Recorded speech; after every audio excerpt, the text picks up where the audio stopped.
नमस्कार दोस्तों, मैं हूं दीपक चौरसिया और मेरे इस सोशल मीडिया के मंच पर आपका स्वागत है।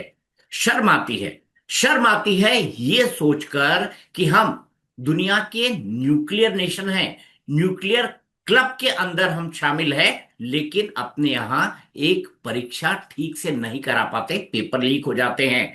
2047 तक हम विकसित भारत बनने वाले हैं, लेकिन हम एक एग्जामिनेशन को सही सही नहीं करवा पाते, पेपर लीक हो जाते हैं और उसके बाद उसे कैंसिल करना पड़ता है। यही नहीं, हम मंगल ग्रह पर पहुंच गए हैं, हम चांद के साउथ पोल पर पहुंच गए हैं, लेकिन एक बेसिक चीज, एक एग्जामिनेशन, उसको हम ठीक से क्यों नहीं करवा पा रहे हैं, ये एक बहुत बड़ा सवाल है। मेरा ये मानना है कि नीट की जो परीक्षा रद्द कर की गई है क्योंकि क्वेश्चन पेपर लीक हुआ। 2024 में भी इसी तरह की घटना हुई थी।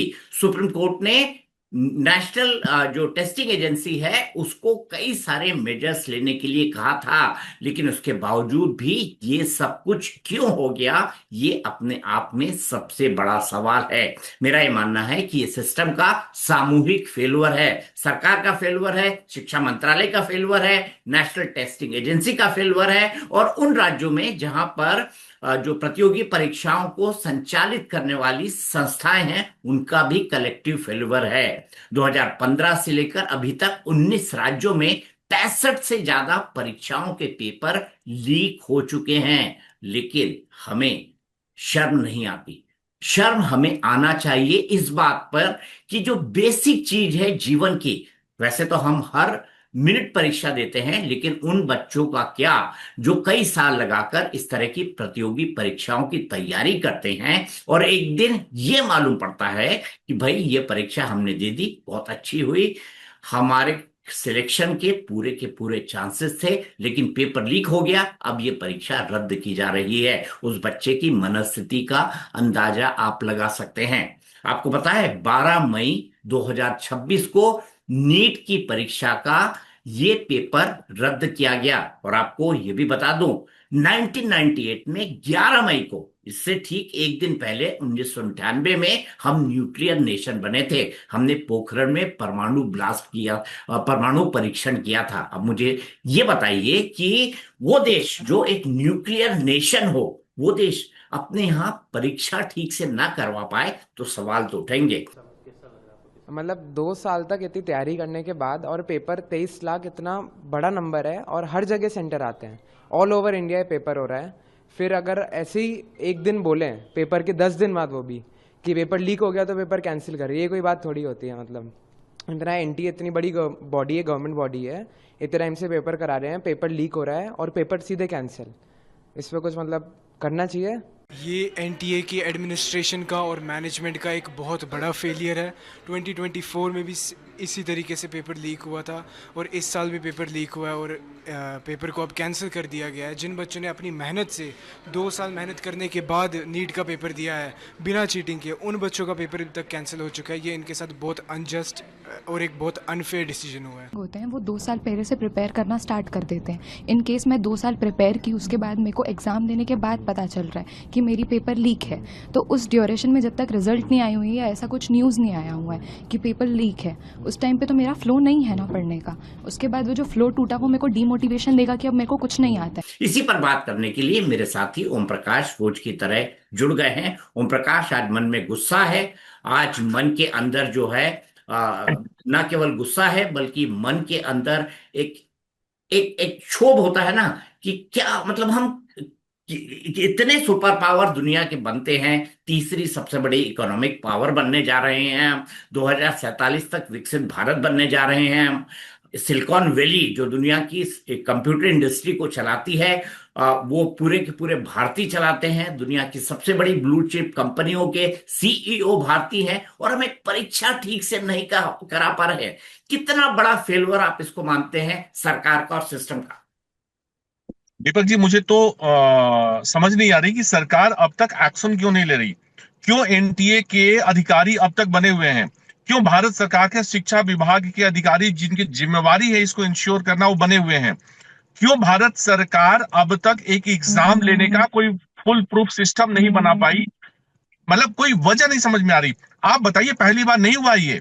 पिछले साल भी बिहार झारखंड में ऐसी लीक होने की खबर आई थी और बाकायदा सरगना पकड़ा गया था। उसमें कुछ लोग अभी भी फरार हैं। सीबीआई उस मामले की भी जांच कर रही है।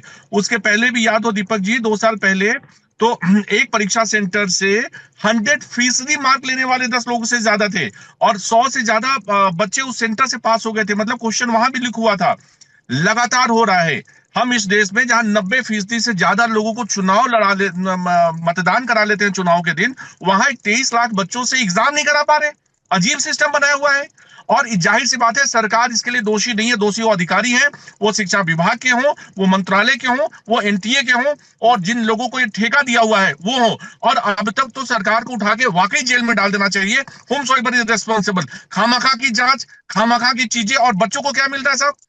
पेरेंट्स की सोचिए दीपक जी, पेरेंट्स की क्या मनोस्थिति होती होगी बच्चों के साथ कि साहब उनका बच्चा बहुत अच्छा एग्जाम दे के आया है और 750 में से 720 में से उनको उम्मीद है कि 650 नंबर आ जाएंगे, 600 नंबर आ जाएंगे, 550 नंबर आ जाएंगे, बढ़िया कॉलेज मिलेगा। और अगर अगले एग्जाम में कुछ गड़बड़ हो गई फिर, मतलब लिटरली निहायत ही, मतलब मैं कहूंगा शर्मिंदगी वाली बात है सरकार के लिए। और सरकार को का ध्यान कहाँ है, गॉड नोज। सोमनाथ मंदिर छोड़ दीजिए साहब, हमारा मंदिर तो यही है, शिक्षा है। हमारा मंदिर तो यही है, एग्जामिनेशन है, बच्चे हैं। अगर बच्चे ही हमारे देश के खुश नहीं है, हम एग्जाम नहीं करा पा रहे, तो मैसेज क्या देंगे? दीपक जी, मैं आपसे समझना चाहता हूं, आपको याद है 98 में एक 2003 में एक डॉन कांड हुआ था, परीक्षा प्रश्न पत्र लीक कांड हुआ था। उसके बाद से ये सिलसिला लगातार जारी है। कहीं ना कहीं किसी न किसी रूप में ये चीजें मिलती हैं। आपको क्या लगता है सरकार क्यों डिले कर रही है एक्शन लेने में? नहीं नहीं, सरकार ने जो है, सरकार ने अपनी तरफ से तो 2024 में कानून बना दिया है। वो कानून जो है, जो 2024 में बना है, उस कानून के मुताबिक 3 से 5 साल की सजा होगी और 10 लाख रुपए तक का जुर्माना होगा। और अगर संगठित तौर पर ये काम किया जाएगा तो 1 करोड़ तक का जुर्माना आपके ऊपर लग सकता है, सजा बढ़ सकती है। मुझे लगता है कि ये सिर्फ कागजी खाना पूरी है। मेरे ख्याल से बच्चों के भविष्य के साथ ऐसे खिलवाड़ करने वालों के खिलाफ कड़ी कार्रवाई की जानी चाहिए। ऐसे लोगों को आजीवन कारावास की सजा होनी चाहिए, ऐसे लोगों को फांसी की सजा होनी चाहिए। मैं तो यहां तक कह रहा हूं, क्योंकि ये देश के भविष्य के साथ खिलवाड़ है। आप ये सोचिए कि मान लीजिए कि ये तो पता लग गया कि नीट में एक पेपर लीक हुआ है और उसके बाद इस परीक्षा को कैंसिल कर दिया गया। ऐसे लोग भी इन परीक्षाओं के अंदर पेपर लीक के सहारे पास होते होंगे, जो शायद डॉक्टर बनने के लिए क्वालिफाइड नहीं है। अगर वो लोग हम जैसे लोगों का इलाज करेंगे तो क्या परिस्थिति बनेगी, आप और मैं इसके बारे में सोच सकते हैं। अब एनटीए कहता है कि हमने फुल प्रूफ सिस्टम बनाया है। पहले पेपर सेट होता है, फिर वो हाई सिक्योरिटी प्रिंटिंग प्रेस के अंदर जाता है, उसके बाद 24/7 सर्विलेंस के अंदर आता है। उसके बाद जो है, अगर कोई इसकी फोटो कॉपी करेगा तो वो भी पता लग जाएगा। इसके अलावा हर जो क्वेश्चन पेपर है उसको एक कोड दिया जाता है, उसको एक हाई सिक्योरिटी नंबर दिया जाता है।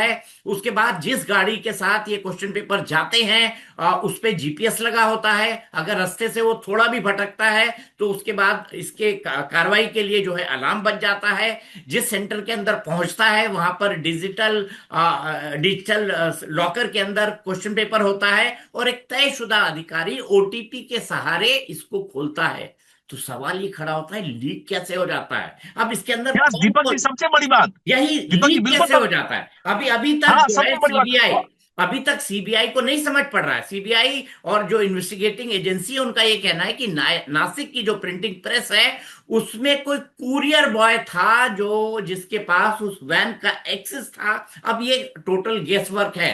हम आज के बाद ओम प्रकाश जी, आप और मैं जैसे पत्रकार लोग भी जो है इसके बारे में गुस्सा करेंगे, क्षोभ करेंगे, उसके बाद भूल जाएंगे, कोई दूसरी खबर को पकड़ लेंगे। लेकिन इसके बारे में सरकार को सोचना चाहिए, इसके बारे में सिस्टम को सोचना चाहिए। इसमें सरकार की भी उतनी ही गलती है, क्योंकि सरकार उस सिस्टम को बनाती है, चाहे वो एनटीए हो, चाहे वो राज्य के जो लोक सेवा आयोग हैं, या दीपक राज्य जी, की मैं तो जो इसके आगे बढ़ रहा हूँ। कॉम्पिटिटिव एग्जाम कराने वाली एजेंसीज दीपक हैं। जी, ये सब लोग इसके लिए जिम्मेदार है और उससे ऊपर मेरा तो ये मानना है सरकार भी जिम्मेदार है। मेरा ये मानना है ऐसे लोगों को या तो आजीवन कारावास हो, या पेपर लीक करने वालों को, क्योंकि वो देश के भविष्य के साथ खेल रहे हैं, उनको कम से कम आजीवन कारावास या फांसी की सजा हो। दीपक जी, मैं कह रहा हूं, मैं इसके आगे बढ़ता हूं। मैं तो कह रहा हूं कि साहब जो संबंधित मंत्री है उनको तुरंत बाहर आना चाहिए, और एनडीए के जो अधिकारी हैं उनको खुद से अपने सामने इंश्योर करना चाहिए कि वो जेल जाए। क्योंकि ये छोटी बात नहीं है। आप कुरियर बॉय, आप किसी बैंक के कर्मचारी, आप किसी ड्राइवर के भरोसे मतलब पूरा सिस्टम को फेल करा देंगे। आपको साहब चुनाव कराते समय तो कुछ गलती नहीं नजर आई, आप जब कल को भाषण देते हैं तब तो आपको नहीं गलती समझ में आती है। हर चीज एश्योर्ड होता है कि कौन वेलकम करेगा, कौन स्पीच देगा, कौन फूल माला देगा, कहाँ गुलाब के फूल लगेंगे, कहाँ गेंदे के फूल लगेंगे। और बच्चों के एग्जाम के समय आपसे गलतियां हो जाती है, कुरियर बॉय के नाम पे, ड्राइवर के नाम पे। कोई ड्राइवर की गलती नहीं है बॉस। जो अधिकारी है उनको सजा मिलनी चाहिए, ताकि अगली बार से साफ साफ सबक रहे कि भैया ऐसी कोई गलती नाकाबिले बर्दाश्त है। दीपक जी, आप बल्कि ये बताइए, 23 लाख बच्चों का मामला है, सरकार कहां चुप है? सरकार से चूक क्यों हो जा रही है? क्यों शिक्षा माफिया इतना हावी है सरकार के ऊपर कि साहब मंत्री भी मौन हो जाते हैं। मंत्री भी 2 दिन बाद मुंह खोलते हैं, ये भी कहे कि जांच होगी और जांच में जो दोषी होगा उसको सजा मिलेगी। क्योंकि क्योंकि इसके पीछे बहुत पैसा इन्वॉल्व है ओम प्रकाश जी। ये जो कोचिंग सेंटर्स हैं, ये जो कोचिंग एजेंसी हैं, आपको पता है कोचिंग का, सिर्फ कोचिंग में टीचिंग का कारोबार 58,000 करोड़ रुपए का है। इसमें जो ट्रांसपोर्टेशन है उसको आप अलग जोड़ लीजिए, इसमें जो पीजी, खाना, रहना, एकोमोडेशन, कपड़े, किताब, खर्चा, एडिशनल टेस्ट पेपर, उनको अलग जोड़ लीजिए, उनको सबको अलग जोड़ लीजिए। एक नीट का जो परीक्षार्थी होता है वो एवरेज 4 से 10 लाख रुपए तक खर्च करता है, मिनिमम 4 लाख रुपए। आप सोचिए 4 लाख रुपए एक आम मिडिल क्लास आदमी के अपने बच्चों को पढ़ाने के लिए कितने होंगे। लेकिन सबको लगता है ना एक श्योरिटी हो जाए, बच्चा इंजीनियर बन जाए, बच्चा डॉक्टर बन जाए, बच्चा सॉफ्टवेयर में काम कर ले। सबको लगता है, हर माँ बाप को लगता है, बच्चे को भी लगता है कि उसको अच्छा कैरियर मिले। और ज्यादातर ये लीक्स कहाँ होते हैं? जो कॉम्पिटिटिव एग्जाम से जुड़े हों, जो इंजीनियरिंग से जुड़े हों, जो मेडिकल से जुड़े हों, जो आरटीओ की परीक्षा से जुड़े हों, जो सब इंस्पेक्टर से जुड़े हों, जो टीचर भर्ती से जुड़े हों, जो नगर निगम नगर पालिका भर्ती से जुड़े हों। और आप देखते हैं ना इस तरह के स्कैम्स भी सामने आते हैं। तो नेताओं को तो पॉलिटिकल एजेंडा के तहत गिरफ्तार कर लिया जाता है, लेकिन ऐसी एजेंसीज जो इस एग्जामिनेशन को करवाती हैं, उनकी गलतियों का खामियाजा छात्र क्यों भुगते? यही मेरा सबसे बड़ा, ओम प्रकाश जी, आज का सवाल है। बिल्कुल ठीक बात है दीपक जी, बिल्कुल ठीक बात है। और मुझे लगता है कि हम लोग थोड़ा चूक रहे हैं। मुझे तो लगता है कहना चाहिए कि साहब शिक्षा मंत्री जी बाहर आओ, और शिक्षा मंत्री जी प्लीज कुछ ऐसा एक्शन करके दिखाओ ताकि आपकी भी जो बदनामी हो जाती है रह रहे के, उससे आप बाहर निकले। आपकी कभी यूजीसी के नाम पे बदनामी हो जाती है, कभी एग्जाम नहीं से कराने के नाम पे बदनामी हो जाती है, और पॉलिटिशियन पॉलिटिक्स में बिजी हैं पूरे साल। कभी यहाँ चुनाव है, कभी वहां चुनाव है। भाई बच्चों का कौन सहारा बनेगा? बच्चों की देखभाल कौन करेगा? बच्चों को कौन इंश्योर करेगा? क्योंकि हमारे देश का भविष्य तो वही है, हमारा आपका। हमारे भी बच्चे पढ़ते हैं, आपके बच्चे पढ़ते हैं साहब। कितना पेन लेना पड़ता है मदर फादर से लेके बच्चों को, और आप एक झटके में सिर्फ सारे सपने खत्म कर देते हैं। पता ही नहीं बिल्कुल कि अब बिल्कुल अगला बिल्कुल। अगला क्वेश्चन कहाँ, अगला क्वेश्चन की ठीक होगा, इसकी क्या गारंटी है दीपक जी कि अगला मुझे सवाल मुझे ठीक हो? इसमें इतना पैसा इन्वॉल्व है ना इन एग्जामिनेशंस में और करियर में और करियर काउंसलिंग के अंदर, कि इस सिस्टम को सुधारने के लिए कि बहुत सख्त डंडे की जरूरत है। सिर्फ कानून बनाने की से नहीं, कानून को इम्प्लीमेंट करने से और सख्त से सख्त कार्रवाई करने से ही इस तरह का सिस्टम दुरुस्त हो सकता है। मेरा यह मानना है कि किसी एक एग्जाम्पल को, किसी एक चीज को नजीर बनाकर पेश करना चाहिए पूरे देश के सामने, कि अगर आपने ऐसा किया तो आपको आपको इस हश्र के साथ गुजरना होगा। मुझे बड़ा आश्चर्य लगता है, हम ऑपरेशन सिंदूर कर लेते हैं, पाकिस्तान को सबक सिखा देते हैं, हम न्यूक्लियर टेस्ट कर लेते हैं, हम ऑलमोस्ट नक्सलवाद को पूरे देश से खत्म कर चुके हैं, हम आतंकवाद को जम्मू कश्मीर के कुछ इलाकों तक सीमित कर चुके हैं, लेकिन हम एग्जाम नहीं करवा पा रहे। मुझे मुझे ये लगता है कि हमारी सरकार का, हमारी एजेंसीज का एक कलेक्टिव फेल्यूर है, जिसके बारे में सरकार को, हायर अप बैठे हुए लोगों को सोचना चाहिए और जिम्मेदारी तय होनी चाहिए। हेड्स मस्ट रोल, मेरा यही कहना है। तो आज की बिल्कुल हमारा ठीक कह ये रहे हैं। ब्रॉडकास्ट कैसा लगा, आप इसके बारे में हमें बताइएगा। कमेंट बॉक्स में ये लिखिएगा कि आप किन किन विषयों पर बात करना चाहते हैं। क्या आप मेरी इस राय से सहमत हैं कि पेपर लीक के आरोपियों को या तो उम्र कैद की सजा हो या फांसी की सजा हो? कड़े से कड़ा कानून इनके खिलाफ बनाया जाए और ऐसे अधिकारियों की जिम्मेदारी भी तय की जाए। क्या आप मेरी इस राय से सहमत हैं? कमेंट बॉक्स में लिखकर बताइएगा। आपको हमारा ये वीडियो कैसा लगा हमें बताइए और अधिक से अधिक हमें लाइक कीजिए, शेयर कीजिए और सब्सक्राइब कीजिए।